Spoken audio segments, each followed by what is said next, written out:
run it. We got Mike Vick back with us to help us.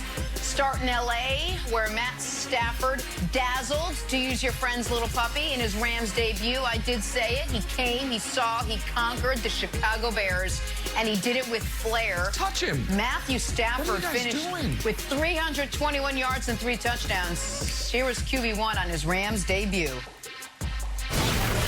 Yeah, I mean, a lot of anticipation for this game. You know, for me, you know, it's a new experience for me, a new place, new stadium, new fans, the whole deal. But this team has embraced me, and I really appreciate that. You know, I've done everything I can to try to, you know, just work as hard as I can and you know, get myself in this team. And they wrapped their arms around me and felt good to go out there and play with them tonight.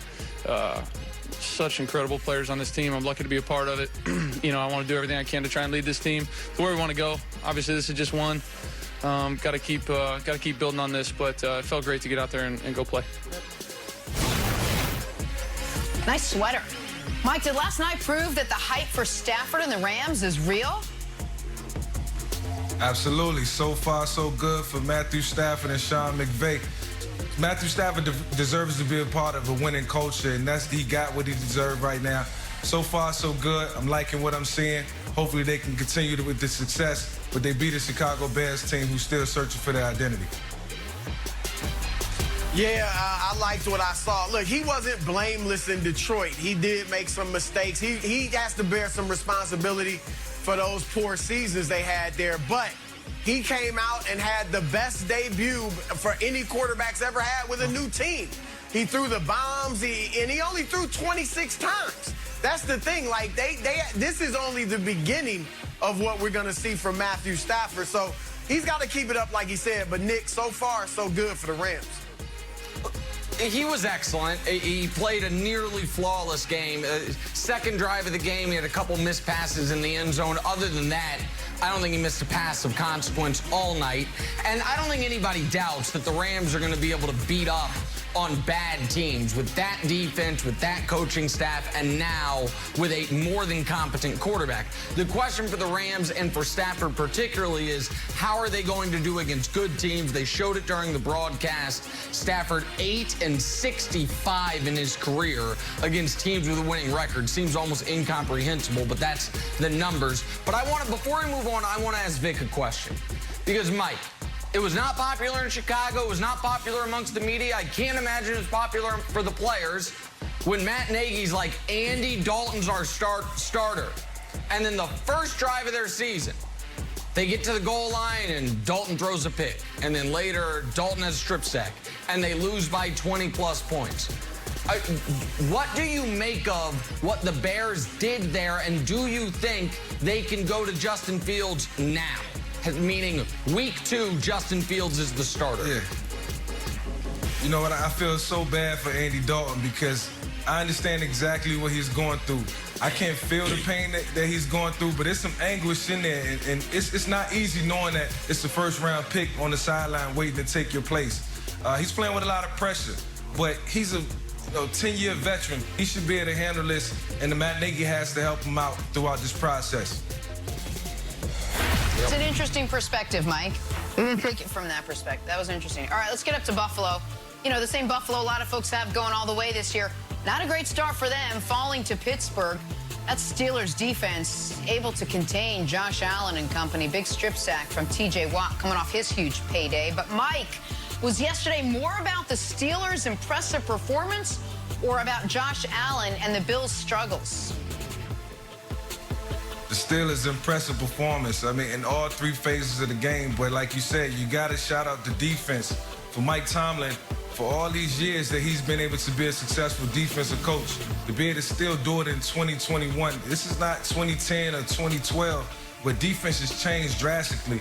He's still shutting down some of the top offenses with his defensive schemes, and it's still continue to work in 2021. Shout out to the Pittsburgh Steelers defense. They made it happen. They made it happen, and, I mean, to have a double-digit second-half comeback when your offense is as limited as the Steelers' offense is wildly impressive. Now, obviously, it wasn't just the defense, the special teams. The block punt touchdown was the single biggest play of the game. So I do want to give the Steelers credit. But if you are a preseason top 3 MVP candidate, if your team has the preseason 3rd best Super Bowl odds, and you are a 6-point favorite at home with a double up 10-0 at halftime, you can't lose that football game.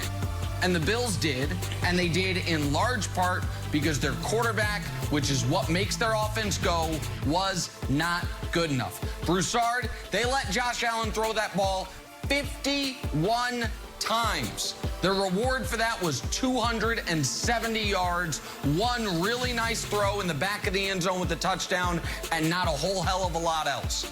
You can't get the contract he got, the expectations he has, the hype he has coming into this year, and have that type of performance and skate on it.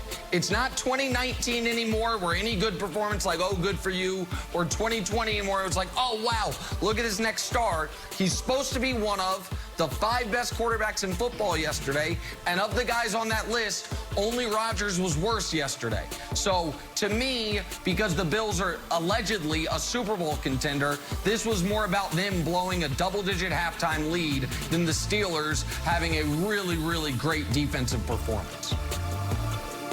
You are right, Nick, in that Buffalo and Josh Allen have to learn how to play being the hunted rather than the hunter, which is what they've been the last few years. Now people are expecting a lot from them and putting those expectations on them. But America, let me tell you this for future reference. Anyone or any team that is a threat to Pat Mahomes and Kansas City, i.e. Josh Allen and the Buffalo Bills, i.e. the Cleveland Browns, Nick is going to be extra hard on them. Okay, he's going to go overboard in his criticism of them to put them in their place. So just be aware of that when you're deciphering through his phrases as we go through the season. He called you out. He did, Mike. He did. He called me out. You're absolutely right. He called me out. It's just He's wrong, but talk some it's Kyler Murray. my duty. After the Cardinals rolled over the Titans yesterday, rolled over them. 5 total touchdowns from Kyler, 4 via the air, 1 on the ground. Cardinals offense just marching up and down the field. Mike, was Sunday more about Kyler's 5-touchdown day or the Titans getting just dominated? You know, just like we gave Jameis Winston credit for throwing 5 touchdowns, we got to give Kyler Murray his credit for throwing 4 and running for 1. You know, he put the team on his back and he took them to where they needed to go. But at the end of the day, it's about Chandler Jones getting 5 sacks. The defense played tremendously, and if Kyler's going to continue to get opportunities, the defense is going to have to continue to play the way they played.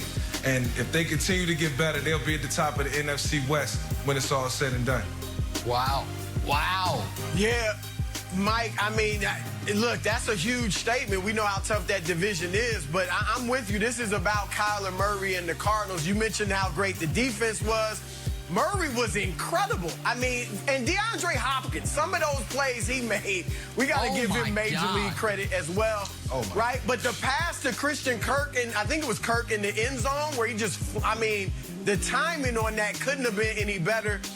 If Kyler, we might have to rethink the West, the NFC West, because all 4 of those teams look very good. San Francisco let up a little bit against Detroit.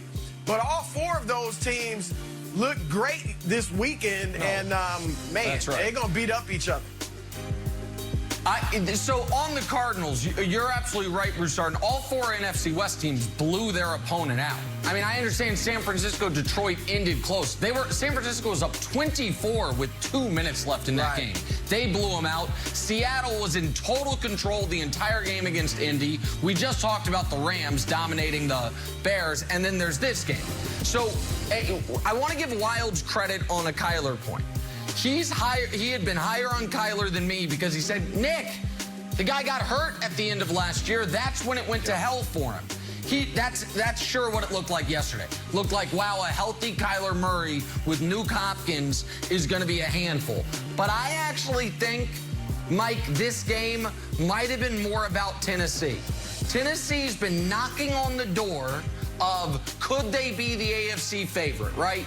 Then this offseason, they spend some money on the defense. They bring in Julio Jones. The defense is as bad as ever. at least looked as bad as ever. Taylor Lewan, who's supposed to be an excellent left tackle, I know he took ownership of it, but he gets just beat up by Chandler Jones. They never get to send him help, but you can't double team him. You don't want to double team him at 3 sacks or whatever, 4 sacks. I guess they started at 5 sacks. And maybe most concerning, Mike, Derrick Henry didn't look, I don't want to say he didn't look right. He just never got going, and he is the engine that makes that offense go. The Titans are supposed to be the overwhelming favorite in the AFC South, and they got just other than Atlanta, I'm not sure there was any team that looked worse than them this week. So for me, Mike, the Titans fans have to be at least moderately concerned this morning. Absolutely, and I was concerned that the Arizona Cardinals defense was going to get ran through, but Derrick Henry only had 58 yards rushing. That's what, 13, 14 yards a quarter. So if they can't run the ball effectively, Brian Tannehill is not going to be Tannehill. He's not going to be himself. He's not going to look like he did in the past, and their offense won't look the same. So they got to find a way to fix that if they're going to compete in that division. That's right.